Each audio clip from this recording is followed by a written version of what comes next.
Alhamdulillahirabbil alamin wa bihi nasta'in ala umuri dunya waddin. Wassalatu wassalamu ala asyrafil anbiya'i wal mursalin wa ala alihi wa sahbihi faman tabi'ahum bi ihsan ila yaumiddin. Asyhadu an la ilaha illallah wa asyhadu anna Muhammadan abduhu wa rasuluh. Allahumma salli wa sallim wa barik ala sayyidina wa nabiyyina Muhammadin wa ala alihi wa sahbihi faman tabi'ahum bi ihsan ila yaumiddin. Faqala Allah Ta'ala fil Qur'anil Karim, a'udzu billahi minasy syaithanir rajim. Bismillahirrahmanirrahim. Ya ayyuhalladzina amanu taqullaha haqqa tuqatih wa la tamutunna illa wa antum muslimun. Jamaah Masjid Al-Hikmah yang mudah-mudahan dirahmati oleh Allah Subhanahu wa taala. Puji dan syukur hanya milik Allah. Salawat serta salam marilah kita sanjungkan kepada junjungan kita Nabi besar kita Muhammad sallallahu alaihi wasallam, kepada keluarganya, kepada sahabatnya, serta kepada umatnya yang senantiasa istiqomah menjalankan risalahnya hingga akhir zaman nanti. Jemaah rahimahumullah, pada saat ini keadaan ataupun suasana alam kita panas. Seringkali kita mudah tersulut emosi, entah apa penyebabnya. Maka dari itu, di dalam bab sabar ini, Abu Hurairah radhiyallahu anhu berkata, Rasulullah sallallahu alaihi wasallam pernah bersabda, laisa syadidu bisur'ah, innamas sadidul ladzi yamliku nafsahu 'indal ghadab. Yang artinya, orang yang kuat bukanlah orang yang unggul di dalam perkelahian, akan tetapi orang yang kuat adalah orang yang mampu mengendalikan diri ketika dia marah. Maka dari itu, kesabaran kita diuji dikala kita mengendalikan diri. Apakah kita mampu bersabar di dalam mengendalikan diri kita? Maka dari itu, kandungan yang dapat kita ambil dari hadis tersebut yaitu yang pertama, Islam mengubah keumuman pemahaman makna kuat di masa jahiliyah menjadi pengertian yang diwarnai akhlak mulia, pembentuk kepribadian muslim sejati. Dengan demikian, seorang yang paling kuat adalah orang yang mampu mengendalikan diri sendiri dan mampu memisahkannya dari kungkungan hawa nafsu.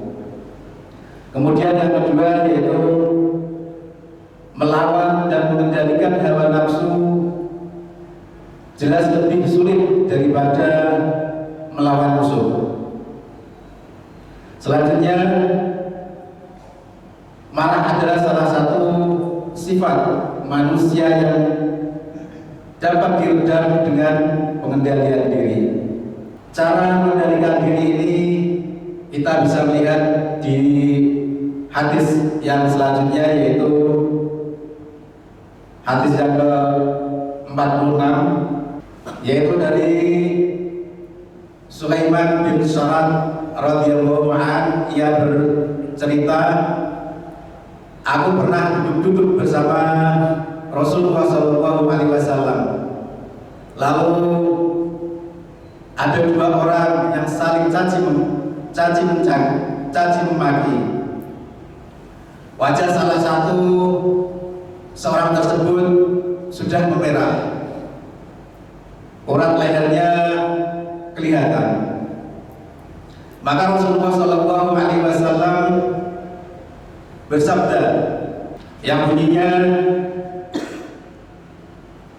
inni la'alamu kalimatan law qalaha la dhahaba anhu ma yajidu. Law qala a'udzu billahi minasy syaithanir rajim Faqalu lahu inna nabiyya sallallahu alaihi wasallam qala ta'awwadz billahi minasyaitonir rajim.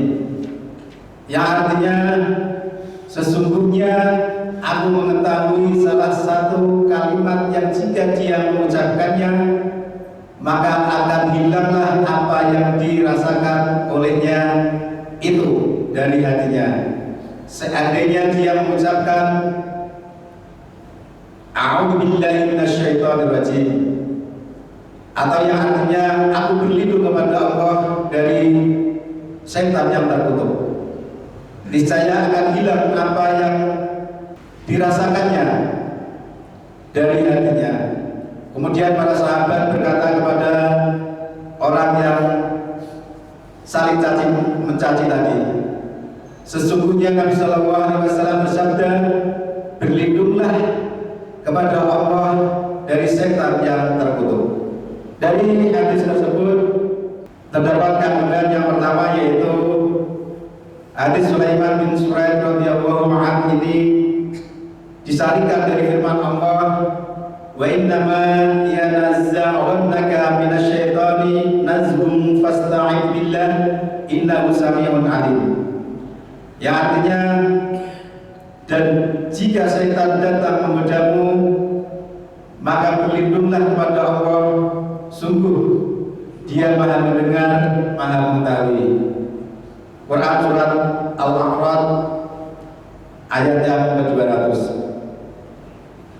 Kemudian kandungan berikutnya yaitu setan sengaja membangkitkan kemarahan dalam hati manusia karena di situ terkandung bahaya bagi agama dan dunia. Maka itu Rasulullah SAW memutuskan tali pemicu kemarahan, yaitu godaan setan, dengan memerintahkan kepada umat beliau agar bermohon atau berlindung kepada Allah Subhanahu wa taala. Kemudian kebijaksanaan Rasulullah SAW dalam berdakwah kepada Allah Subhanahu wa taala di dalam mengingatkan serta memberi nasihat kepada kaum muslimin. Di sini beliau tidak menyampaikan nasihat secara langsung kepada orang yang dituju, akan tetapi melalui orang-orang yang mendengarkannya. Karena diperkirakan orang yang sedang marah itu tidak akan dapat menerima nasihat tersebut jika diarahkan kepada pribadinya secara langsung.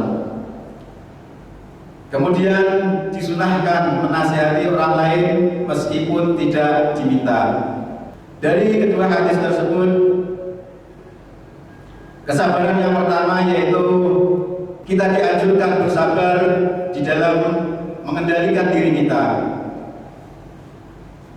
Kita harus berusaha sekuat mungkin untuk mengendalikan diri kita dan hawa nafsu kita. Kemudian yang kedua yaitu kesabaran yang ditujukan kepada kedua orang yang sedang mencaci agar keduanya terhindar dari godaan setan. Maka dianjurkan oleh Rasulullah SAW untuk mengucapkan kalimat a'udzubillahi minasyaitonir rajim. Demikianlah yang dapat saya sampaikan, mudah-mudahan ada manfaatnya. Kurang lebihnya mohon maaf. Kita tutup dengan doa kafaratul majlis. Subhanakallahumma wa bihamdika asyhadu an la ilaha illa anta astaghfiruka wa atubu ilaik. Billahi taufiq wal hidayah. Wassalamualaikum warahmatullahi wabarakatuh.